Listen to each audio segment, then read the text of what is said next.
Hi, I'm Steve Starling and welcome to beautiful Forster on the north coast of New South Wales for round one of the Australian Fishing Championships, the road to Teamborough. Tournament angling continues to grow at an incredible rate in this country, and if you're new to the show, I can guarantee you that over the next 6 rounds, you're going to get to see some of this country's top anglers doing what they do best: catch fish. You'll also be exposed to their tournament-winning techniques and some of their secrets. I'm joined this series by a man who's no stranger to the pressures of competitive sport. Former Australian MotoGP champion, Darren Beattie. Darren, welcome aboard. Thanks, Darlo. These guys are really on top of their game. I was out on the water last week with current AFC champ Scotty Towner. He bagged 5 bream in less than 2 hours, a seriously talented sportsman. So I'm looking forward to getting out on the water and seeing the rest of the pros. And of course, it wouldn't be an AFC series without one of Australia's most unique fishing personalities, Adam Reuter. Here he is to tell us about the 6 events that make up this series. AFC Outdoors is a 5,000-kilometre tour of the best bream, bass and barramundi arenas on the east coast of Australia. Along the way, we'll be showing you some of the finest tournament angling coverage anywhere in the world. And this is what we've got in store for you this year. Yep. Here it comes. Number 1 on the water, mate. Take your time. Jump for joy. This year's competition has grown yet again. Each team now consists of 3 anglers, each specialising in a different species of fish: bream, bass and barramundi. The bream rounds are in New South Wales and start right here in Forster. Round 2 and the bream pros hit the road and head to the first of 3 new AFC venues, the Sublime River system of Nambucca. As we cross the border into Queensland for round 3, the bass pros take over and fish yet another new arena, Australia's largest bass and barramundi impoundment, Mondrian Dam. Next up, beautiful Cania Dam. Here the bass anglers get to test their nerve against its spectacular surface fight. The final stages of the competition are the barramundi rounds. Round 5 at Lake Awunga, and the pros fish over 2 days, with the bass guys along for the ride to assist in catching and landing these huge fish. Teamborough Dam is the final destination and the last of the new arenas in this year's series. It's situated some 60 kilometres west of Mackay and is the furthest north the AFC has ever travelled. 6 thrilling events, 3 species of fish, 4 highly skilled teams. But only one team will be crowned the Australian Fishing Champions. Well, I'm here in great company. I'm with our reigning champs, Harry Watson, Scotty Towner, and a new addition to Team Berkley, barramundi exponent Jason Metcalf. But Harry, what a thrilling win it was last year. It came down to the last event of the series for you, and how was it to equal Chris Wright's 2 AFC championship crowns? Yeah, it did come down to the last event, the last half hour, and yep, I equalled Chris and might even break his record this year with a bit of luck. Yeah, so we're going to give it a good shot anyway. Scotty Towner, you were the star rookie last year, but Forster was an unbelievably difficult round for you. Yeah, Darryl, Forster was very frustrating, as you would have seen the footage. It's been the real thorn in my side. This year I've upped all my tackle, bigger rods, heavier line, and I've got a point to prove. I'm going to get out there and smack those big ones. And Jason, how does it feel to be part of the AFC and teamed up with these 2 champs? Oh, fantastic, Darryl. Joining a winning team with this much experience, I think we'll do well. Well, there you have it, Team Berkley trying to retain the title for the 2nd year. And remember, there's 3 other teams fighting for this crown, and Matty Campbell's going to have a look at them for us right now. Thanks, Darryl. Representing Team Mercury this year is Bass Pro Matthew Mott, Barra Young Gun Karen Taylor, and current AFC Big Bream record holder Darren Dizzy Borg. I've won 2 of the past 3 bream events and feel I'm going in the AFC in great form. And teamed up with Moddy this year, a past bass champion, and also Kieran, who is the current Barra Angler of the Year, which makes Team Mercury number 1 on the water. Team Club Marine sees the debut of 2 AFC rookies, Bream Pro Steve Duff and Barra Angler Jason Wilhelm. They have joined forces with AFC regular and former champion Carl Jochimson. I believe this year Team Club Marine has got the ultimate combination. Steve cut his teeth here at Forster and knows this arena like the back of his hand. Jason is by far the most experienced barra angler on this year's tour and calls Lake Awonga his second home. Combine that with my experience on AFC, I've won this before, it was an absolutely incredible feeling and I want to feel that again. So boys, look out, we're mean, we're keen, we're Team Club Marine. And representing Team Humminbird is Tim Morgan and Cy Taylor, twin brother of Karen Taylor from Team Mercury. And you may think we've forgotten someone, but because Morgan won the ABT Bass Grand Final, he's allowed to compete in both the BREAM and Bass rounds. Quite a feat. I've been competing in Bass tournaments longer than I have BREAM tournaments. Therefore, I'm really confident going to this year's rounds of AFC. And being paired up with young Cy Taylor here, one of the best barra fishermen in Australia, Team Humminbird's going to be a real force to be reckoned with. So there they are, 4 teams each vying for the chance to be AFC champions. For our BREAM pros, the pressure starts here at Forster. Here's Steve with a closer look at the target species for this event. Oh, what a little beauty. Acanthopagarus australis, the eastern yellowfin bream. These things are a real challenge and a real handful. I'll get the hook out of it and get it back into the water here at Forster, one of the strongholds of the eastern yellowfin bream. Off you go, mate. You know, bream might not be the biggest fish in the sea, but it is one of the biggest challenges on fins. It's got so much going for it when it comes to competing with our anglers. They learn, they wise up, and they get a little bit harder to catch every year, particularly on lures and flies. It's going to be interesting to see who comes out on top in this round, the bream or our pro anglers. The beauty about Forster, it offers such a diverse area to fish. You start with the flats, I'll get my bag, and then I'll move through into the racks and in some of the deeper areas. When I'm fishing out in the flats, the little hard body here imitates all the little bait fish you see skipping around, and it covers a lot of ground because the bream are really spread out there. And when I come back to the leases and washboards, I'll throw things like the atomic prong here. It's about 3 inches long, imitates a prawn. This particular lure I've done really well on the ABT circuit with. I've won about $20,000 using this lure this year. It's a silent lure, it doesn't have a rattle in it, and most people use rattling lures. I prefer silent lures. I'll be using one with rattles because I'll be up in the dirty water when I change to this, and the rattles will actually attract the fish's attention. They'll come over, hone in on it, and they'll suit at the last minute and hopefully take it. Last year I found Forster a pretty tough venue to fish. I only got my 5th fish in the last half an hour, so hopefully I'll have my 5 in the first hour, but only time will tell. There are some of the tactics from our pros as we get set for the start. It's a pleasure to be back in the commentary box. This year, I'm joined by ABT founder Steve Morgan. Steve, this promises to be a sensational series. Forster is spectacular with those big bream in the racks, but looking at the history, anyone who catches 5 is going to be right up there. Look at the concentration we can see there. Adam Reuter has the best seat in the house. He's upstairs in the chopper. We're hovering over the top of 2 of the most popular fishing racks in Forster, commonly known as the paddocks. I have it under good authority that 2 of our pros are going to start right here, but that's only what they told me yesterday. It is game day and things do change. Good luck today, Scotty. May your bag be big, but not quite as big as mine. This is probably the most nervous bit when you're sitting here with all your opponents and you're eyeing each other off and sort of having a bit of a laugh together, but deep down you know that they're probably feeling the same. They're thinking, can I beat him? Will he beat me? No more time for talk. It's time for action. The Ford Ranger clock counts down. The siren sounds. A new season of AFC is underway. Here we go. It's going to be bigger and better in 2007. I'm going to land them this year. All of our pros are wearing their Club Marine PFDs. Steve, these boats can travel at tremendous speeds, but safety is still an issue. Of course, you can see them slowing down here for the bridge. You've got to be off the plane as you come under the bridge. After that, it's on for young and old. The rules for today's event. Our pros will be fishing for the next 7 hours using flies and lures only. What constitutes a full bag? A full bag is your biggest 5 bream, and the biggest bag gets the maximum 10 championship points. Check out that rooster tail! As our pros head off to that all-important first position, let's check out the weather conditions for today. We've already had some showers this morning and they will increase throughout the afternoon. Gusty southerly winds will keep the temperature to a top of 17 degrees. We've just missed high tide and low tide will be about 12:30 p.m. Looking at the stats for this arena, in the qualifying series for AFC, 1.99 kilos has been the biggest bream ever weighed. In the AFC, Tim Morgan owns this place, 3.39 kilos, and he's never failed to weigh a limit.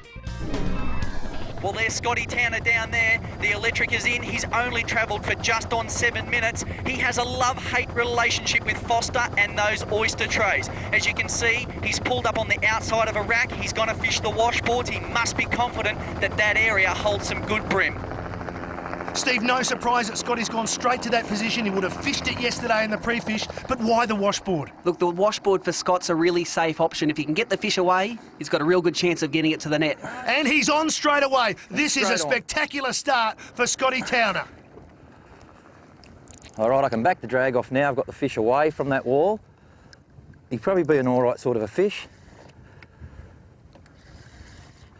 And all I've got to do is just pull him up to the net, which is, I haven't even got her out yet. It's a lot better start than last year anyway. Not a big fish, but a good little start. Come on, mate. He was a little bit unprepared, but it looks okay. Yeah, that fish is well over legal, and 5 of those gives you around 2.5 kilos. Gets you right up the leaderboard at Forster every time. Oh, that's better than last year. Oh, yeah. Oh, yeah. Oh, yeah. Look at that guy. A much better fish. Good start. We're only about 5 minutes into it. That's awesome. Have that! Yes, big thumbs up from Scotty Towner. Well done, mate. That is his first fish, and he's only been going for about 8 minutes. That is confidence-building stuff.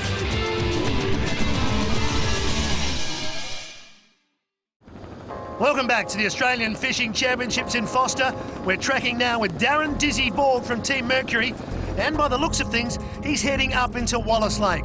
For a closer look at this outstanding arena with so many options, here's Steve Starling. Forster lies about 4 hours' drive up the Pacific Highway from Sydney on the picturesque mid-north coast of New South Wales. The twin towns of Forster and Tuncurry lie on either side of the broad entrance to this expansive estuary, and they're linked by a long bridge. This healthy tidal system is fed by several rivers that flow into a large lake network full of islands and sandbars. Man-made oyster leases, racks, rails, floating cages and splashboards dominate the lower estuary. Last year, 3 of our pros opted to try muscling those bream out of these famous oyster racks. Delicious oysters. It's one of the things that Forster is justifiably renowned for. Fish love eating them, and so do I. But they're a bit of a mixed blessing for our pro anglers. Sure, they attract the bream, and the anglers know they need to be fishing close to the oysters to catch those big bream that'll make a winning bag. But they're hard on tackle. The braided gel-spun polyethylene lines that most of our anglers will be using is incredibly strong for its diameter, but under pressure, if it hits one of these oysters, it cuts through it like a razor blade. Who could forget Scotty Towner's frustration last year when that happened to him again and again? The event was ultimately clinched by Darren Borg using a high-risk finesse approach. Darren ended up using cobweb-thin 1 kilo line straight through to his soft plastic lure with no leader at all to coax these well-educated bream onto his hook and ultimately into his net. Look at that for a bream. Well, there's Timmy Morgan from Team Humminbird. Now, this is unusual. Timmy normally starts down at the paddock on those racks, but he's picked completely different country. A disused oyster rack, all broken, all laying on the bottom. Heaps and heaps of oyster and structure and food for big bream, especially as the tide rushes past it. A very, very strange but good tactic. I wonder if it'll pay off. Steve, given that Tim's been so successful here at Forster, are you surprised by this tactic first up? Yeah, look, for Tim not to fish his favourite washboards down near the mouth of Forster there, very unusual, but he's scaled down the line here. He's fishing some pretty open structure. Well, it could be the right decision, because as you can see, he's on for what looks like a pretty good sized fish.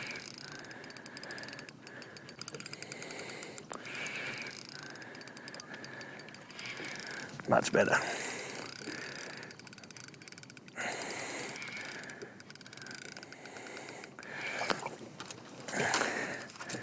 Come on, let's get this one in. Oh, it's a good fish, this one. Yes! Excellent. So 2 casts after that little one. Just casting past those poles now in the shallows on that high tide and got that nice fish there, probably about 28 or 29. Well over the limit of 25 centimetres to the fork in the tail, Team Humminbird is on the board. Now to Darren Borg from Team Mercury. Let's take a look at the stats of the man we call Dizzy. Darren Borg is ABT's Mr. Consistency. He's won 2 events this year, and of those 28 events he's fished, he's very rarely outside the top 10. He's won over $20,000 this year and ranked number 2 in the country. And that talent is certainly on display at the moment. We're inside the first hour. Now, he already has one in the live well. He's fishing the weed beds, searching for number 2. There's a bump, and there's a fish. That was all right. Big long cast right away from the boat. Because we're on these weed beds, I'm going to back my drag right off. So I don't want those fish throwing those hooks too much, because we just can't afford to lose too many fish at the moment.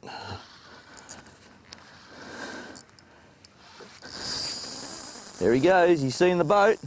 He says, I don't want to be near this boat. Just take our time, be patient. He's gone under the boat now. Out the other side. Oh yeah, he's a good fish. Oh, tell ya, we want this one. This fish is really good. I didn't think he was this big, but I tell you what, I just had a good look at him then. He's a good fish. This will equal anything they get in the racks today. All we're going to do is get him into this net now. Oh, come on. Be good. Be 8. Oh, check that out. Off the flats, not in the racks. Just goes to show you don't need to go out there and muscle your way into big fish to get them in the boat. Darren Borg must be very confident at the moment, because that's a fish that's around 35 centimetres and he's putting a tag on it. The guys usually use that to mark their smallest fish in the well and use it to upgrade later on. Well, he is the leader inside the first hour. Let's head over to Steve Duff. We're at our 3rd position,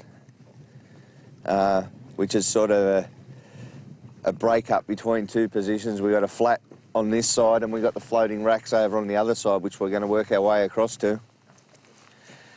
And just hope that we start finding a few fish, because at the moment it's very daunting and there's not a lot happening. The longer the lure's in the water, better chance we've got of finding those fish. Wonderful close-up shot of Steve Duff. Just twitching the rod. Just getting the lure to dart in the water, enticing the bream. He's using all his skills and he needs something to happen at the moment. He's using his Humminbird sounder in shallow water and he's on. There we go. There's our first one. If I can keep him out of that line over there. Feels like a reasonable fish. Let's just hope. Give him a bit of drag. I'll just skip through here so he doesn't get us wrapped up back on those poles. Oh, it's a good fish too. I don't know whether he's quite done yet, but we got him in. There we go. There's number 1. And there's a nice start for us. Nice little fish. He's only probably 500 grams, but I'll take 5 of those at the moment, then we'll go and get our bigger fish from there. But it's a start, and that's what I wanted, just the start. All our pros are now on the board. We'll take a break. When we return, it's Fantastic Forster on AFC.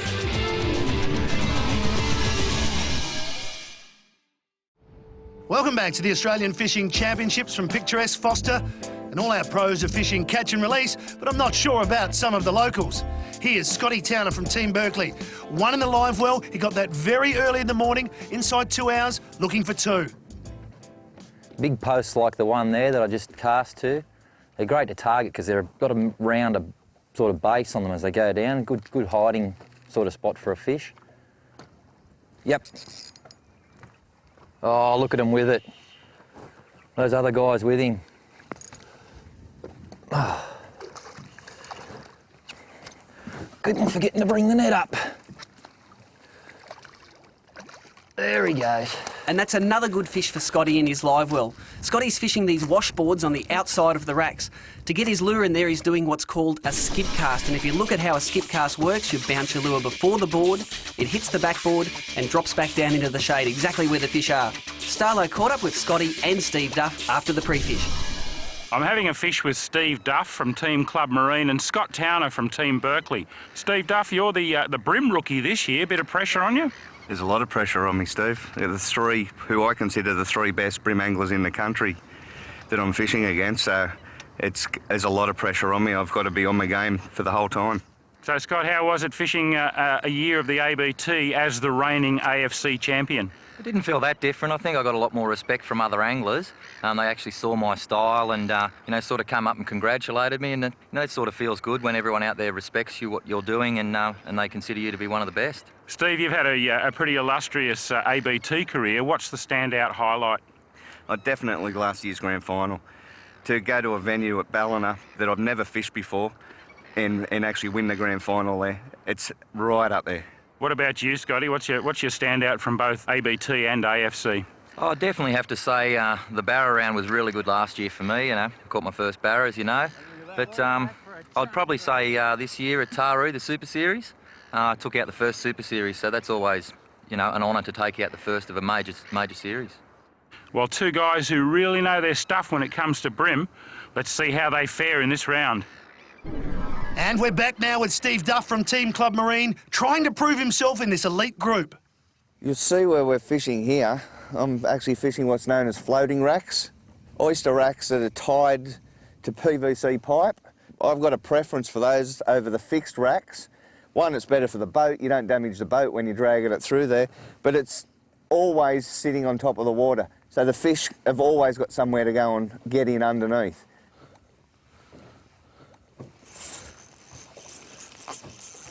There we go. Oh, he's all right too. He's going to get really angry in a minute. Get out of there.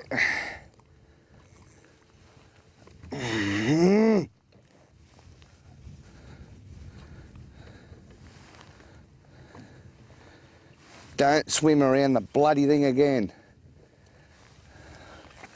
Uh-oh. Nah, he's gone. I hate that.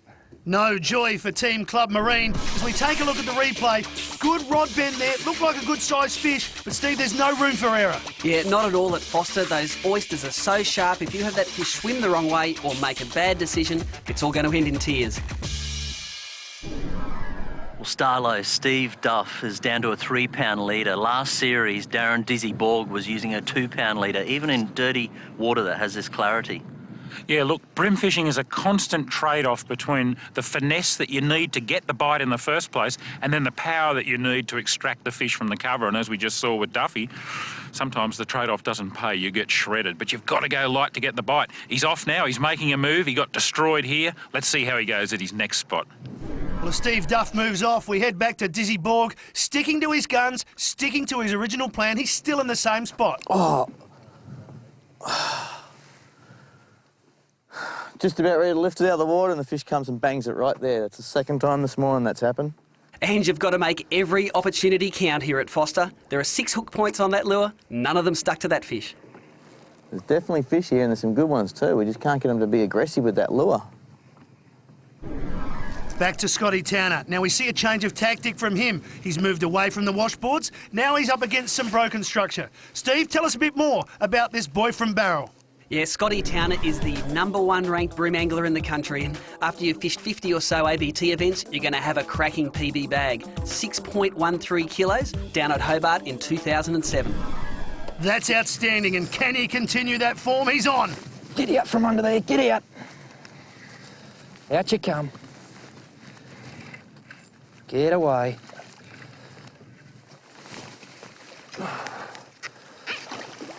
There we go.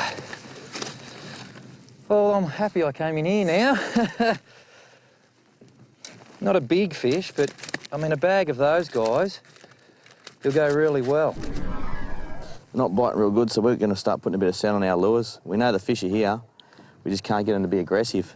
Can't get them to take the lure properly. So we're just going to get a little bit of scent on our fingers and mainly put it around the back of the lure and up the sides. Just rub it all over it. Any excess we have, rub it on your fingers. Will Dizzy be rubbing his hands together at the end of the day? Time will tell. Now, here's Tim the Bream Morgan. We haven't seen him for a while, and things aren't exactly going to plan. I've still only got the one in the well. I've had plenty of chances the last 45 minutes to get more fish, but blowing every one of them, unfortunately. So I've got 3 big hours ahead of me to try and get 5 in the well. And you wouldn't want to count out Tim Morgan. We have seen time and time again here on AFC him bag out inside the last hour. But Steve, it's not happening for him at the moment. What can he do? Well, he doesn't want to go to that weigh-in without 5 fish. He's on here though. It's never happened before, and if he continues like this, he may well get to his 5 fish limit. He's down on 2 pound line. You see him back the drag off there. He's fighting his fish like his life depends on it. Yes, but take a look at his body language.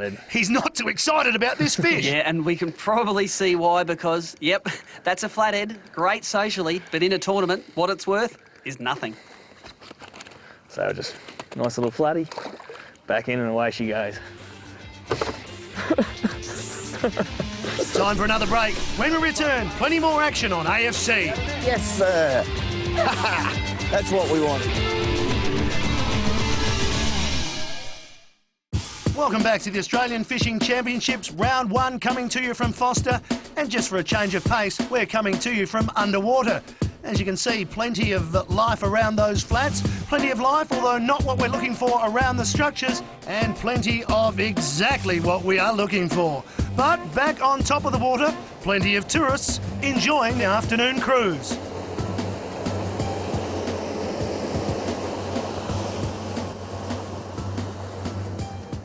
We're out of here now, mate.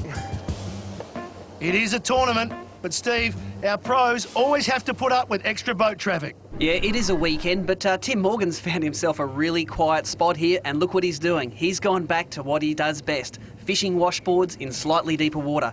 He's in around 12 to 13 foot deep now in his Humminbird sounder and fishing a soft plastic against the edge. Yep, there's one. Yeah, he's a nice brim too. Sweet. Come on. Got to get you. I'll just back that drag off a bit now. Got him clear of those poles and stuff. And now the time is becoming a bit of an issue because it's only his second keeper. Yeah, Tim's renowned for a late run, but it's his second fish. If he gets it in the net, he'll have 2 in the bag by nearly midday. He's only got 2 hours to make the rest of his bag up. Yes. So after dropping about 4 or 5 fish off that over the last couple of drifts down, I finally got one. No huge one, but you know, nice to catch one I don't have to put on the ruler. It's been a long time coming for Tim Morgan, but that should give him the confidence to fire things up.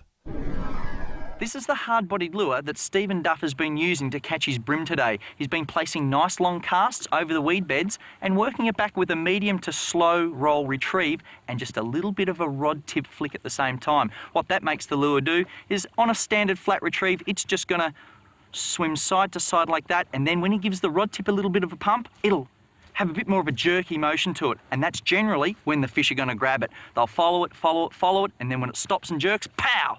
They climb onto it. Sounds pretty straightforward, but can the Duff man deliver? There we go. You'll notice Steve Duff here uses an unusual fighting style. He doesn't pump and wind the fish like you would when you were fishing for a tuna offshore. He winds against the drag, lets the reel's drag do the work, and tries to keep that fish's head up. If you keep the fish's head up and keep it coming towards you, there's less chance it's going to put you in the racks or in the weed.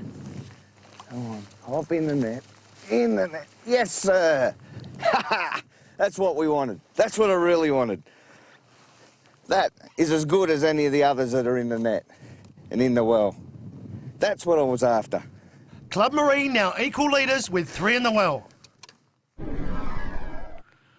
Starlo, I've always found in fishing habitats like this, weed is so difficult. You're always getting snagged up on it. How do they get by? Yeah, you're absolutely right. If your lure goes into this weed, you're going to be picking it up all the time or getting snagged on it. So what the guys are doing, they're just trying to pick that zone where there's enough water over the top of the weed that they can throw their little hard-bodied lures that dive. They know how far those lures are going to dive, and they're running just above the weed, so they're not hanging up in it all the time, and that's where the brim are. It's good stuff. We might have this for lunch. 2 hours to go, and now our pros are starting to get concerned about getting their full bag. Team Club Marine on the move. And Steve, these boats can really get from A to B quickly. These skeeters absolutely fly. They go over 100 kilometres an hour, and when the guys make a decision and make a commitment, bang, they're there. Scott Towner from Team Berkley also on the move. These decisions right now could prove crucial when it comes to the weigh-in. We just come for a run across the lake, hit a bit of big boat wash out there. We lost a rod and a net over the side. So now if we do catch a couple of decent fish to get our bag, we have to get them in the boat without the net. My day just keeps getting worse. And now we've hooked a fish. So the fun part's going to be landing him without a net.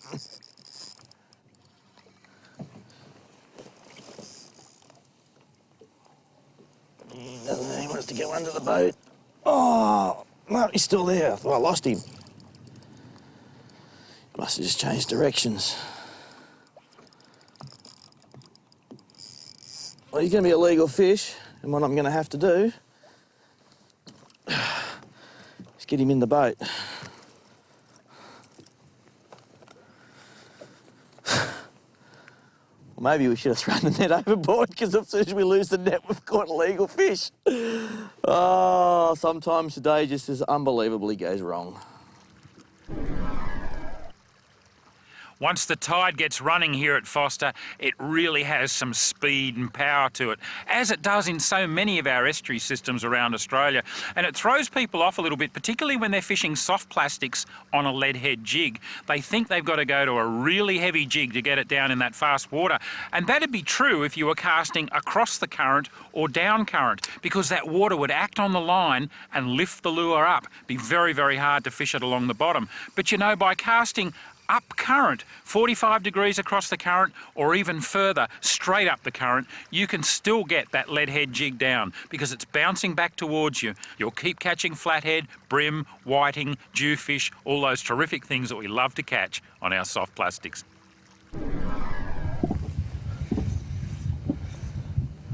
Hello. There we go. There's fish. I can actually hear the fish kissing the bottom of those pipes in here. They're sucking on the oysters and the growth that's on the pipe. And you can hear them chewing on it, and we call it kissing. Is he looking for love in all the wrong places or the right places? He's keen on floating racks, Steve. Yeah, this is a pattern that he loves, because those racks are always at the right height for the bream to feed. He throws his lure up beside it and tries to attract them the other way. And as you can hear, he is on and he keeps it down low. He wants to pull that fish away from the racks, but then again, he's got to watch out for those poles. We saw what they did to him before when they found that structure. I get lucky, and I mean really lucky. This fish is going to swim out. There he goes. I need that net in a hurry. Oh, there's a whole heap of them in there. Come on, big guy. There we go. Number 4. Yes, sir. Ah, one more to go. One more. Doesn't that make me feel good? We'll take another break. When we return, full bags are the order of the day.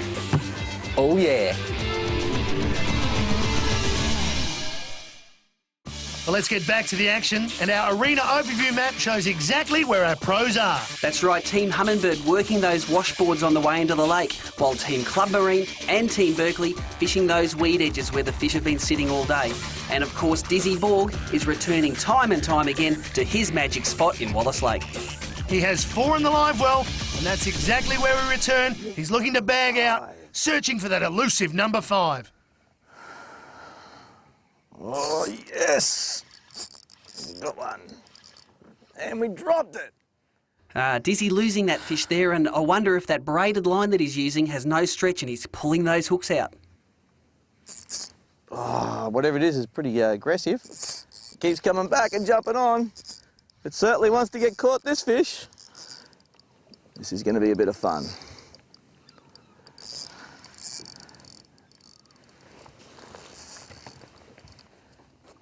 Can't see how well that lure is. I just need to get down here to get him in.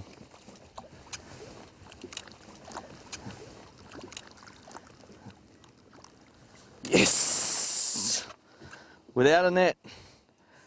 Maybe we should have thrown that net overboard earlier in the day. There we go, fish number 5. He's not too bad a fish either. Would be nice if we were catching them like that all day. That's fish number 5. He is our leader, and he is in upgrade territory. Back to Scotty Towner. He's on for his 5th. Come on, please be legal. Oh, he's definitely legal. What a turnaround from last year for Scott Towner. With 40 minutes to go, he too could find himself upgrading. And upgrading, of course, is when an angler catches their 6th legal fish for the day. They sort through their live well, find the smallest of their legal bream and release that over the side, and thereby increase their total bag weight for the tournament.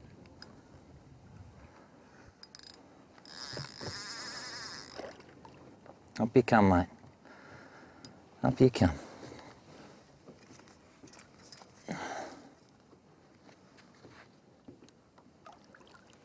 Oh, yeah! Number 5. Well, Scotty Towner is definitely smiling a bit more now. He's got 5 in the well, and as far as we know, with only about half an hour of competition time left, it's only he and Dizzy Borg who've got their 5 fish limits. Poor old Tim Morgan is struggling with just 3 fish, and Steve Duff has 4. It's going to be a very interesting finish. A lot will depend on the strategies and the choices that these guys make as we count the clock down to our 2 o'clock finish time. In you go. Oh, yeah. Let's get another one. Over to Team Club Marine and Steve Duff, and with 13 minutes remaining, he's on for his 5th. This will be a full bag for our rookie, and what he doesn't know is that Scotty Towner and Dizzy Borg have just done likewise. This will be crucial. And Steve Duff has got this floating lease pattern worked out. That little Strike Pro pygmy of his own design is swimming along the edge and the bream are lining up to eat it. Now just think, your first AFC, a full bag of 5 fish. If this makes the net, he's going to be feeling fantastic. There we go, number 5. You beauty. Terrific performance by Steve Duff, and as we take a look at the replay, he really did keep that rod nice and low. Keeping constant pressure on these fish is the key, and this is a textbook example. He's got that rod low, he's keeping even pressure on the fish by winding that reel and even winding against the drag if he has to, and guiding it all the way to the net for his 5th fish. Number 5, you beauty. Time is up for our pros. They're returning to base on what has been a pretty tough day. And these guys have strung their time out to the absolute limit, trying to get that all-important upgrade. Well, that's our day done. We didn't quite catch the fish we were hoping to catch, but at least we've come in with 5 fish. I don't think it's a good enough bag to win, but hopefully it won't be right at the bottom of the field anyhow. So let's take a look at just how busy our pros have been. Not one of them managing an upgrade for the day. Darren Borg landed plenty of fish. Scott Towner and Steve Duff had identical days. Tim Morgan landed plenty, but only 3 were legal. Steve Duff, you must have had a full bag to be the first boat in today. Oh, I would have liked to have stayed for a couple more minutes. I had a couple of minutes up my sleeve when I got back, but yeah, I've got 5. I've got 4 reasonable fish. One that's just over the limit. Gee, we got a lot of byproduct today. You know, some of the bait fishers would have loved the 45 centimetre whiting I got on a crankbait. Well, stick around, because on the other side of this break, we've got the all-critical weigh-in for what's been a tough day on the Australian Fishing Championships.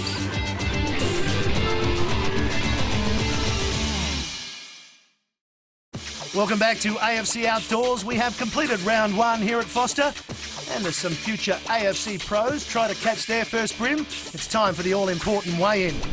2 of our pros have already hit the scales, and for the first time, Tim Morgan has returned without a full bag. Our current leader is Darren Borg with a total weight of 2.23 kilos. Here he is with Daryl Beattie. Dizzy, how do you feel after the weigh-in? I feel much better now. I've got my fish weighed in. That was a bigger bag than I was expecting to get, so I'm feeling pretty good. There's a lot of boats running around out there today looking for that good spot to get that big fish. Yeah, I did a lot of running around, and most of my fish ended up coming from one patch of ground. I kept going back to it and kept pulling one fish out. Well, one guy who's been on fire all day, and he's up next, is Scotty Towner, and he's on his way. And here he comes, Scott Towner from Team Berkley with 5 beautiful fish in the bag. We'll get the water out of those and get a weight on them for sure. Now, you looked a little bit tense out there a few times today. It wasn't really going to plan, was it? No, Steve, it wasn't. I got 3 fish in the racks as planned. I was hoping to get 5, but then I just couldn't get any more. I fished on for another hour in the racks without a bite, and I thought, well, I've got to run to the flats with an hour and a half to go, and I managed to nail the last 2. The look of relief on your face when you got that 5th one was priceless. The pressure was on, and you've come through in style with 5 absolutely beautiful Forster bream there that weigh 2.8 kilos, and we have a new leader. Well done, mate.